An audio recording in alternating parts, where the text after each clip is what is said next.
YouTube? Welcome back to my channel. It's your boy D Dyson. The final season of Winning Time, and I am pissed that I have to say this, that this is the final season of Winning Time. We got that news yesterday before the episode aired, and I'm still in awe that you guys will end this with Boston winning everything. What in the f is wrong with HBO, Warner Brothers, with a show like this? If you're going to say that is low viewership, just make another season. You could have did a lot more promoting, all of it. I know MagicJohnson was trying to shut it down in the beginning. The Los Angeles Lakers were trying to shut it down in the beginning. They may have played a huge part in it, but the casting for MagicJohnson, I forgot old boy's name, that looks just like MagicJohnson. Mwah, you did phenomenal, unforgettable work with being MagicJohnson and giving us what we were looking for with it. This was epic beyond proportion. Adrian Brody as Pat Riley, John C. Reilly as Dr. Jerry Buss, oh boy who played Jerry West. Oh, I was thinking of his name, Quincy Edwards, I believe, as MagicJohnson. Phenomenal work. Solomon Hughes as Kareem Abdul-Jabbar. They captured the essence of all of it. Like some of the stuff I never knew, even with Kareem's house catching on fire, where he had a lot of memorabilia and just timeless records, jazz records that he had in his house. Like, this season was phenomenal. It was phenomenal from start to finish, where you seen Magic had got the goatee, the Magic that we all known, and then old boy who played LarryBird. Oh, man, Larry Legend was a freaking menace. A menace. I would have been scared to play this man too, because this dude was a menace. This man really had a flannel and some jeans and dropped like 30 in Indiana like it wasn't nothing. That dude was a true menace.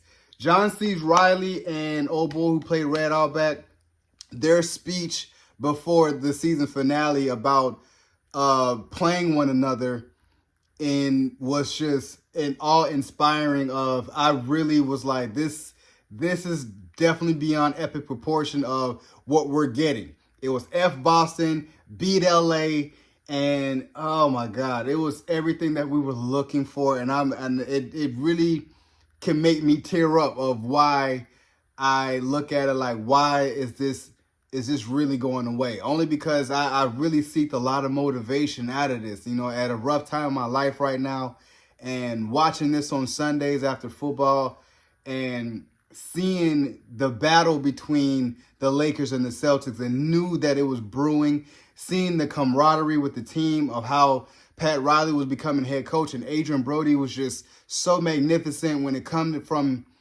being an assistant to, you know, talking to his wife about, I don't know if I'm good enough, I think they're going to can me, to, you know what I'm saying, really giving that pep talk of becoming coach, and they just kind of walked over him because he was a player's coach, and then he just when he punched the chalkboard and was like, and let the team have it, they were behind him, and he let them play their style of basketball. Was awe-inspiring. It was so awe-inspiring that I was just like, you know, when it comes to The Last Dance, or it comes to when we watched the yeah, I think it was The Last Dance, when he was talking about with Magic, where he like he like, you actually get to see him just passing it, throwing the rock, you know what I'm saying? But you could tell he was so young at his time, where he was like, man, give me the ball. As you can see that you're not a leader, but you're a role player, and you're really a star player. But it was always, man, give me the ball, instead of taking on that leadership role and honing in on how to be a real mentor to your team. And even with Norm Nixon, Norm was really good. I did not know Norm and Debbie Allen had got married and had little Norm. Like, I know Norm. Norm went to my college, and I'll never forget when everyone was like, that's Debbie Allen's son. You know what I'm saying? And I used to always think that Marcus Allen and Debbie Allen were together, where that's how she got the last name Allen, and that's, you know, who he was. But no, it's Norm Nixon played for the Lakers. So dope to see their story unfolding this season. And even that brought perspective with Magic and what he was doing, being a womanizer, and he kind of wanted to get serious with Cookie at the end. You know what I'm saying? So I was telling myself, I'm like, it was really a coming of age story with Magic, as he was just a young buck and still a young buck, but he still had a lot of things to figure out. I would have loved for this to go another 5 seasons. You had the introduction of the Bad Boys with Detroit, the introduction of a young Michael Jordan at Chicago Bulls because he was threatening Larry's and them run. So that's why I was telling myself, I'm like, yeah, it was season 3 would have been so, and you end this on Boston winning when the very next year the Lakers beat Boston in Boston and won the championship there. I think that would have been fitting for all of this. And then you would have saw the introduction of Michael Jordan. You would have seen the HIV scandal, but I think we could have ended at the HIV scandal with Magic because that was the end of Showtime as we knew it. And just even with Dr. Buss going through the $100 million lawsuit from Honey, that I wanted to see what was going to happen with that because obviously he still kept the team, right? So that's why I kept telling myself I wanted to see what was going on with that. It was just a lot of open-ended stuff that I cannot believe that we had to end this on season 2. And I look on social media, everybody I knew was watching it. So I don't know why it was low viewership, but I don't really think so. I think they play with the numbers to try to get this canceled because of the writer's strike, the actor strike, and the Lakers really just didn't want this out. You know what I'm saying? Because it'll feel like it would tarnish legacy. But it was really putting a lot of things in perspective based off a book.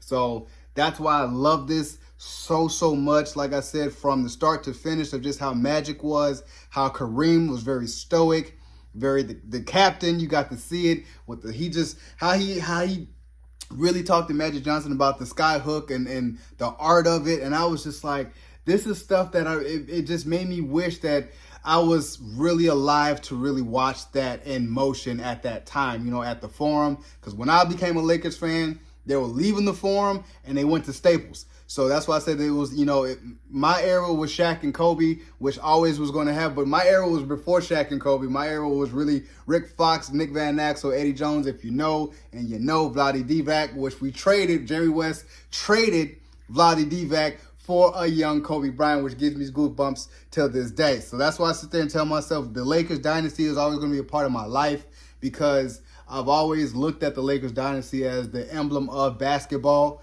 And I never liked the Celtics. I never did. I rocked the Celtics colors because I love green, but I never liked the Celtics because I always knew what their fans was about. And just, with LarryBird was always that all-time giant, but, Larry was a different character, and I would have loved to see that rivalry really play out. You know what I'm saying? And going into, the first, because like I said, it started with the game 1 and then winning, they're feeling confident, and then Pat Riley just kind of, I don't know, man, I don't know. Gotta need to keep it up. And then they started playing dirty basketball in LA and they lost their momentum. So that's why I was telling myself, I'm like, man, I would have loved to see them gain it, get it back, and really bust ass to really get back and beat the Celtics and seeing the true culmination of the best rivalry in sports, which was a Magic and Bird. You talk about it in the hood, like how the battles was with them. It was personal. Word to Dion, it was personal. So I really am upset. I can't even give this a ranking, a rating. I'm just really hurt that they canceled it after season 2. But I love Winning Time. This was something I always look forward to. And I was like, man, you can build off this and build off this and build off this. But I really hope Netflix picks this up. Somebody picks this up in continuation of the story, or started with Jordan them, or with the Knicks or with the Pistons. But I just really hope somebody picks this up because this cannot go down in vain. That's just really all I have to say. So you guys enjoyed my review of Winning Time season 2 on HBO Max. Subscribe to my channel, post a comment down below, and like the video. It's your boy D Dyson. Peace.